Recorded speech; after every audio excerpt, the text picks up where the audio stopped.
No niin, terve. Muista tilata kanava. Kerro kaverillekin.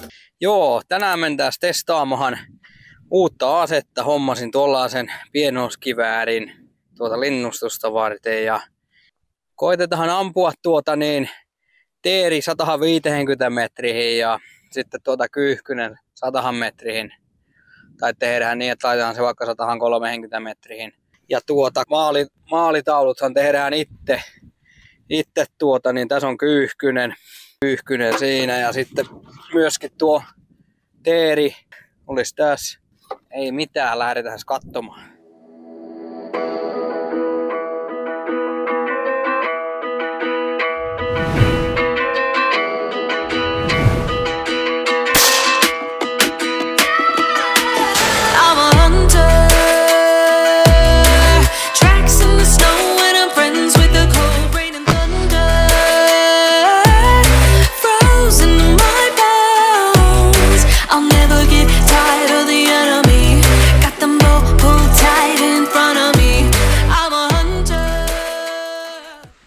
No niin, siinä se olisi kaikessa komeudessaan. Eli päästään vähän koittamaan Temusta ostettu etäisyysmittari. Aivan ehdoton kiväärihommiin. Katsotaan kuinka se toimii. Kyllä mä uskon, että se toimittaa asiansa. Joo, tällainen ase tuli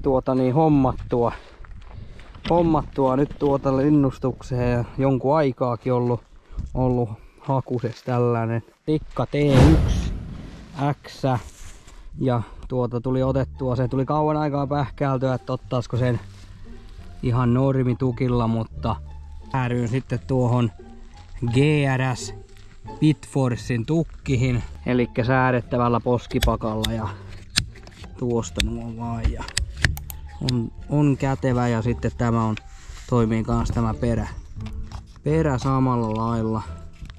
Tuosta saa säädettyä mieluusaksi ja osuman vaimentimella tuli näiden jalkojen merkkiä, en kyllä muista, että miltä valmistajalta tuli nämä, mutta samassa paketissa tuli tämä systeemi. Eli alkaa päälle tämä piti tulla vihreällä tukilla, joka olisi ollut ehkä tonne mettähänkin vähän paremman värinen, mutta ei tuokaan ollenkaan huonoa. Tuollainen, mikä tämä nyt sitten on, joku hiekan väri tämä on. Että kyllähän tämäkin nyt toimittaa asiansa, että kyllä se aina hymyn pistää huulille, kun aukaa se salkun, jotta kyllä mä niin innolla odotan, että lintumettä alkaa. No joo, ei mitään, laitetaan nuo mun komiat maalitaulut tuonne ja lähdetään koittamaan.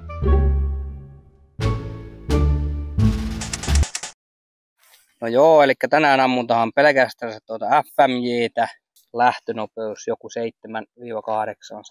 metriä sekunnissa.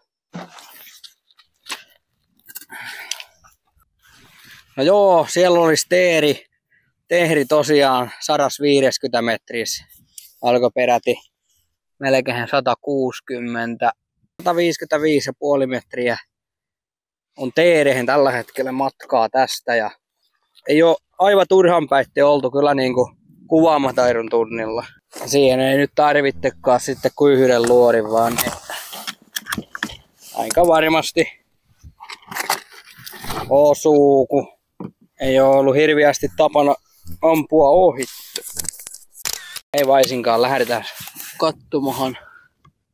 Siellähän se tönöttää oksan päässä. Eikä tiedä mitään, että täällä paha vaanii.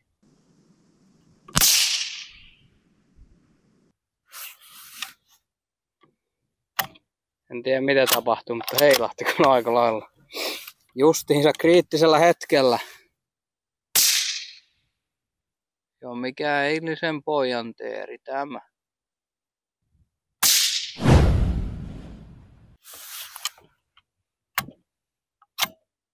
Kun sitä kerran on nyt pamautettu, niin periaatteessa se olisi pitänyt tippua ohitte, mutta eipä ollut kyllä tuohon kyyhkyhönkään osunut.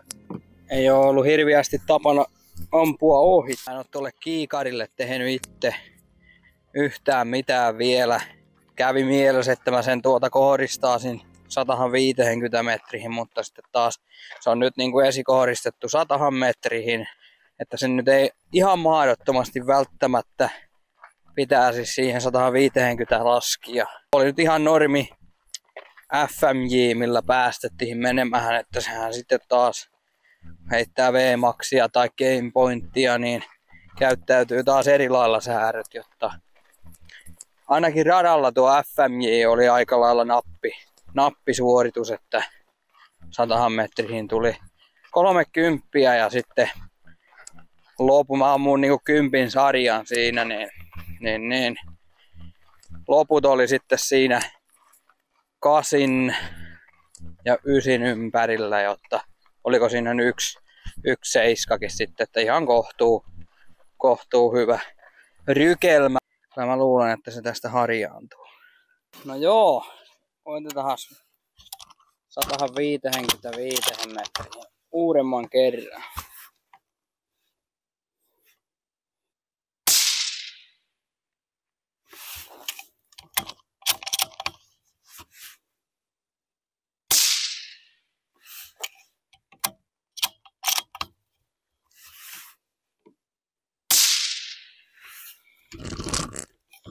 Joo.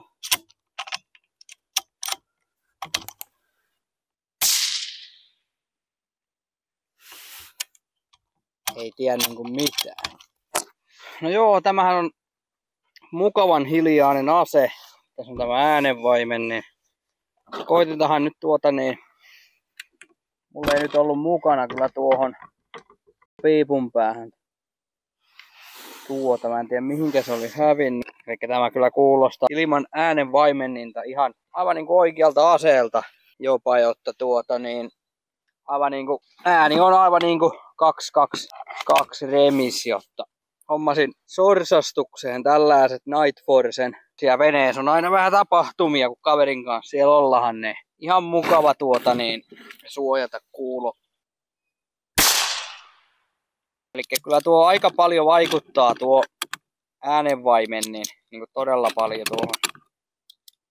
Vaikka se on tuollainen hyvin pienen kokoinen tämä änkkäri.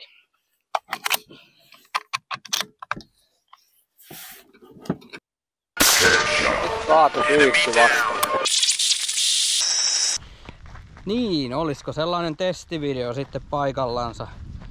Vois koittaa sitä V-maksia. V-maksihan räjähtää tai leviää osuessansa ja sitten vois koittaa sitä reikäpäästä game pointtia.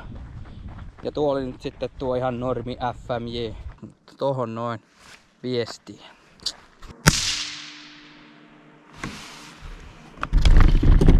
No joo, voishan sitä hairaasta kunnon maalitauluja ja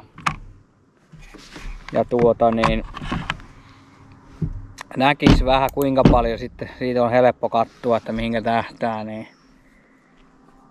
justiin tuohon 150 metriin, niin siitä olisi sitten helppo katsoa se, että paljonko pitää nostaa näillä säädöillä siihen. Sitä voisi ehkä ruveta tekemään mettästysvideotakin. Toki nuo kelekkavideotkin nyt on vähän jäänyt. Siellä olisi aika paljon perattavaa kyllä.